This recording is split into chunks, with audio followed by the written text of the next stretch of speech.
just keeping away from the likes of you. And I kept it that way deliberately. It's his first interview since he left the public life to retreat into a more private, more quiet life. And it's a delight to sit with a more relaxed, more casual, and certainly a more jovial and consummate storyteller, the other face of retired Major General Hussein Ali. Since we saw you. Thank you. Yeah. Thank you very much. I've been fine. I've tried to demarcate my private from my public life. Having been in public life for a while, I think it's important that once in a while one lets go and becomes a private citizen. So I've tried to live a private life, and I think that's what I've been doing over the last, 2 years or so, 3 years maybe, 4. One may understand why the general needed the break from the public limelight. Nothing about his public life was casual or relaxed. If anything, many are the times he had to make life and death decisions. Working in the office of the police commissioner was a pressure cooker. And if being police commissioner was like living life in a pressure cooker, watching television as former ICC prosecutor Luis Moreno Ocampo named the 6 Kenyans he said would bear the greatest responsibility for the violence that rocked Kenya in the aftermath of the 2007 general election was like watching a horror movie. His name was on the list. Nobody would like to be put in that situation, that's for sure. If you had a choice, you would rather not have been in the list. He bears it all on Newsmakers 2014.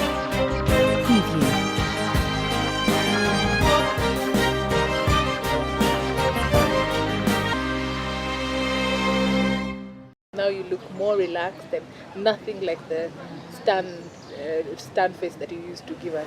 I'm disappointed to give you the impression that I've mellowed over time, because believe me, I have not. But beyond a certain point, it is not that you are stern.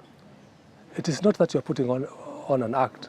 No, you have to be decisive about what you are doing and to be confident enough to think that what you are doing first is right, secondly will work, and fourth that you have the confidence to see it through. You have to be that. Nobody, after all, wants a person to lead him who is wishy-washy, who does not know his left hand from his left ear, and so on. So that you must inculcate in your people a sense of confidence in themselves and in your ability. If you think what you're doing is the correct thing to do, go ahead and do it. Why are you wishy-washy about it? Why are you looking over your shoulder? Be confident in what you're doing, yes, without necessarily being abrasive. He may have been off the grid for a while now, but retired Major General Hussein Ali has yet to lose his authoritative demeanour, as I immediately found out. A man who describes his tenure as impressive, having come in as the first commander from outside the police ranks. You must at all times be ahead of the game. In the event that you are not, believe me, you'll be running after your tail. All the time, every time, and twice on Sunday. That is for sure. Was there one incident? You're only as good as you're organized. Yeah. To the extent that you do not organize your work in a manner that gets the most bang for the buck, you are behind the curve. So you would say that throughout your tenure, you were never got No, we tried not to be. We tried not to be, which is not to say that we got everything right. No, I think that would be absolutely wrong also. Nobody is 100%. Where we did not get it right, it is not for want of trying. The one thing that must occupy the mind of the Commander-in-Chief is a fragile security situation in the country, and I pick the mind of the retired Major General on this troubling state of affairs. I find myself in a difficult position really on the discussion of such issues, because I served both in the military and the police, and I would certainly not want to cast aspersions on their ability or on their plans and so on, or to in any way imply that they are not performing up to snuff. All we can do is hope that in the days to come they'll have sufficient plans and strategies in place to ensure that wherever there are incidents of that nature, they're able to be dealt with without the loss of life. Would he have done anything different if he were at the helm? All human beings, hindsight is 2020, yeah? You're always after the fact. You'd like to think that it could have been done differently. But at the heat of the moment, when it actually occurred, then the variables were obviously different. But second guessing is actually easier than doing it the first time. So that it's a natural instinct, but one that must be tempered with reality. Yes. So what do you think about the current security situation in the country? In ensuring that we are ahead of the game in the fight against terrorism, we have to invest more in intelligence. The police will do what they can do, but only to the extent that they are an operational institution and outfit. Being forewarned is being forearmed. Rumours of talks to have him back at the helm of the country's security docket. I'm very flattered. Thank you very much. But what is there to say? What can I say? I have neither the desire nor the inclination to serve in that capacity right now. Indeed, in any other capacity, if you ask me. But I've not heard of that. Maybe I should have. But thanks for the vote of confidence in my ability. Thank you. If you were to be approached and convinced, I'm sure the minister is doing a good job. I hope he's doing a good job right now. And him together with the security machinery in NSIS, in the police department, in the ministry, in the civil service, I think they're up to the task. They should be up to the task. They were appointed about, 2 years ago now? And this is the kind of experience that they've had over the years now. They should be able to hack it. I'd be willing to offer advice. It is my country after all. And where my advice is sought, I'll gladly and willingly give it at no cost. But as for a job in the civil service, an 8 to 5 job, maybe not. We talk about his term as Kenya's police commissioner. How did he manage being in the pressure cooker? Ensuring that you do the right thing all the time, every time. And that you can sleep with a clear conscience at the end of the day. Ensuring that what you do is legal, is moral, is ethical. Those are the things that will get you through, not just that office, as a matter of fact, through life or any other preoccupation for that matter. And I think at the end of the day, I'm comfortable in the knowledge that nobody complains about me, in the sense that either I took his petrol station or had him deported, or in any case done some things that were both illegal and unethical. That in terms of integrity and my moral standing in society, I don't think that anybody can point a finger at me along those lines at all. do you have one particular incident that you remember throughout your 6 years that is sort of the highlight of your tenure? There are many, my dear lady. There are many. I'm not sure which one to start with. After 6 years, there are quite about many. The deportation of people who came here masquerading as businessmen when actually they are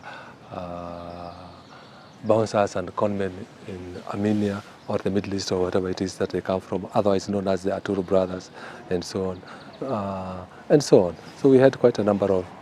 Believe me, within a week, many things passed through your desk. I did not take even 1 day off for the last 6 years. Forget about leave, even 1 day off. It was, therefore, an easy transition when Ali was transferred from his position as police commissioner to head the Postal Corporation of Kenya in September of 2009. This one was, if you like, slightly more normal. Normal to the extent that it's an 8 to 5 job, and the pressures that are brought to bear on you are not as intense as they were otherwise. So a bit of, I remember going to work in the morning the first few days and wondering whether it is right for anybody to go to work when the sun is up. I could not believe that I was going to work at 7 or 7:30 in the morning, because I was under the impression that I'm already late. Having been used over 6 years, going to work, say, at 5:30 and so on. So yes, the pressures were much lower, but the experience was slightly different. I served for 1 term and I moved on, and I thought that that was enough. Was it boring in comparison, I ask? It's not that the work in the corporation was boring, it's just that it was less intense. Believe me, the work in the police is extremely intense. Extremely and completely intense. The beauty of it is that it leaves you with a sense of satisfaction of ensuring that what you are doing is for the protection of the lives and property of people. That gives you a sense of satisfaction, which in a sense is good. On the 15th of December 2010, Ali would be named by the then International Criminal Court prosecutor Luis Moreno Ocampo, alongside President Uhuru Kenyatta, Deputy President William Ruto, former Cabinet Minister Henry Koskei, the then Head of Public Service Francis Mudhara, and former radio presenter Joshua Sang as those that would bear the greatest responsibility for the 2007-2008 post-election violence. How you got to find out about it and what that meant to you? Well, just in the news, not very much. Not very much. Just had it on the news. I'm sure the same way you had it yourself. But besides that, there's really not very much to say about that. How did you deal with it? Well, I think to the best of my knowledge, the people that dealt with it were my lawyers more than myself. Yes, I think they handled it in a very professional manner and in a manner that is correct. From my side, I think there's a lot to be said about conducting yourself in a dignified manner, and I hope that I have, not just then, but even when in service. The charges against Ali would later be dropped in January 2012 due to lack of sufficient evidence to sustain the charges. A sigh of relief for Ali. How was it for the family? Well, I discussed with them. I told them what the situation was like and what it is that I think needs to be done now, and how that I think they should conduct themselves in a manner that is commensurate with a situation such as is obtaining in the country at that time. But I do not think that it was necessary to keep them abreast of all, or to load them, or to burden them with these kind of problems. Tried as much as possible to insulate them. And I think that is the function of any parent. What do they think about your life and how you've gone through it and the challenges that you face? Tried as much as possible to make it remain private, so that I do not burden my children or my wife and extended family, such as it is, with issues that emanate from the office, as it were. Because they have their own lives to live. They have schools, they have their own lives of growing up, so that I, as the father of the home, dealt with issues that were from the office. After all, I'm the one working there. When I probed father about his family, this husband and father of three was cautious. Like I said at the beginning, I try to demarcate my private from my public life. And given the kind of jobs that I've been doing over the years, I'm the kind of person that attempts to shed as little light on my private life as possible. Not out of anything I would otherwise be ashamed of. No, far from it. More out of habit. More out of prudence, if you like. Yes. He, however, was able to let us in, just a little bit, about what he does with his time following his retirement from public service. I play a bit of golf, and I'm very bad at it, believe me. Yes, I'm terrible at it. Most of the time I take care of private business and so on and so forth. At 59, Hussein Ali says he is done with public service, at least for now. But being Kenyan, he says, is a full-time job. You are not a bystander on your security or the security of your neighbors. So you have a duty to work with the police, to work with all government departments to ensure that you and your community and your society is safe. And so a cultural change, if you like, one that sees cooperation more as a civic duty than something that you are compelled to do.